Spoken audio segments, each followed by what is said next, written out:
उत्तराखंड वक्फ board के अधीन संचालित 117 मदरसों में श्री राम की कथा पढ़ाई जाएगी। वक्फ बोर्ड इसी सत्र से मदरसों के पाठ्यक्रम में यह बदलाव करने जा रहा है, लेकिन वक्फ बोर्ड के इस आदेश का कुछ मुस्लिम लीडर्स ने विरोध करना शुरू कर दिया है। आम इंसान विकास पार्टी के राष्ट्रीय अध्यक्ष आकिल अहमद ने उत्तराखंड के मदरसों में रामायण पढ़ाए जाने के आदेश के बदले प्रदेश के गुरुकुल और आरएसएस स्कूलों में कुरान पढ़ाने की मांग की है। तो वहीं एआईएमआईएम के नेता डॉक्टर नैयर काजमी ने वक्फ बोर्ड को मजहबी मामलों में दखल न देने की हिदायत दी है। आपको बता दें, वक्फ बोर्ड के अध्यक्ष शादाब शम्स ने इंडोनेशिया का हवाला देते हुए कहा है कि मुस्लिम देश होने के बावजूद वहां के लोग श्री राम को आदर्श के रूप में पूजते हैं। देश के मुस्लिमों को इंडोनेशिया से सीख लेनी चाहिए।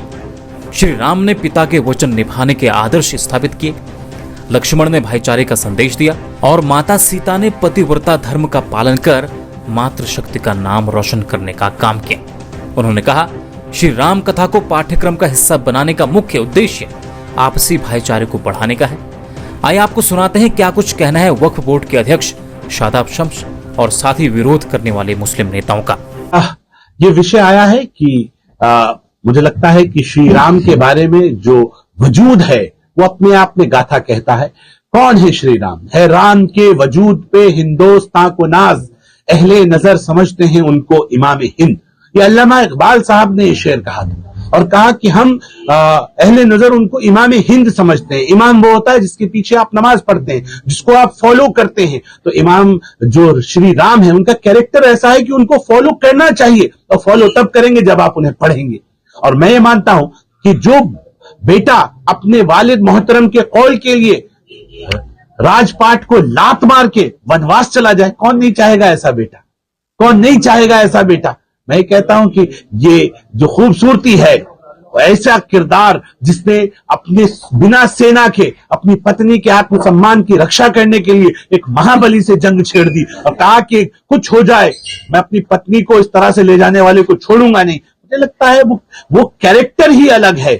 श्री राम का जो किरदार है, मैंने बड़े आयम्मा से बात की, उन्होंने कहा ये किरदार नबियों वाला किरदार है, ये किरदार बड़ा किरदार है। इसलिए मैं ये मानता हूं कि ऐसे किरदार को हम अपने बच्चों को, जहां मदरसे में मोहम्मद साहब को पढ़ाएंगे, साहबाओं को पढ़ाएंगे, वहां श्री राम को भी पढ़ाएंगे, और मुझे लगता है यही खूबसूरत भारत की शुरुआत हो। अभी सरकार ने आदेश किया है जो है कि 27 फरवरी से उत्तराखंड के मदरसों में रामायण पढ़ाई जाएगी। आम इंसान विकास पार्टी इसका विरोध करती है और आज हम प्रेस यहाँ पे इसलिए कर रहे हैं, सरकार को हम चेताने का काम कर रहे हैं कि सरकार ऐसे जो है आदेशों से सरकार बाज आए, क्योंकि ये सीधा सीधा मुसलमान को टारगेट करने का जो है आदेश है कि मदरसों में कैसे जो है रामायण का पाठ पढ़ाया जाएगा। जिस मदरसों में कुरान शरीफ पढ़ाई जाती है और दीदी एतबार से जो है तालीम दी जाती है, ऐसे मदरसों में जो है रामायण का पाठ पढ़ाने का मतलब ही नहीं होता जो है। और ठीक है, अगर मुख्यमंत्री को या सरकार को इतना ही है, फिक्र है मुसलमानों की जो है, तो फिर कुरान शरीफ भी जो है मैं कहूँगा गुरुकुल में,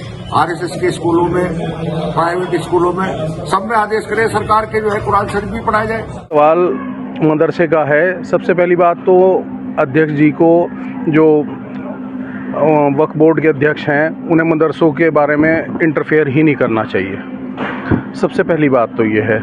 लेकिन उन्हें बहुत शौक़ है मदरसों का, मजहबी मामलों का, उसमें इंटरफेयर करने का। ये काम आलिम दीन का है, उन्हीं को छोड़ देना चाहिए। हमारे आलिम दीन पिछले 1400 साल से इस काम को आगे बढ़ा रहे हैं और इंशाअल्लाह वही इसे आगे बढ़ाएंगे। और जहाँ तक मैंने सुना उनका बयान कि वो कह रहे हैं कि उसमें रामचरितमानस भी पढ़ाई जाएगी और ये भी होगा और वो भी होगा। खोल लें अपने लिए कोई स्कूल, और बहादुरी इसमें नहीं है कि वो मदरसे में रामचरितमानस पढ़ाएं। बहादुरी इसमें है कि वो सरस्वती शिशु मंदिर में कुरान की तालीम कराएं।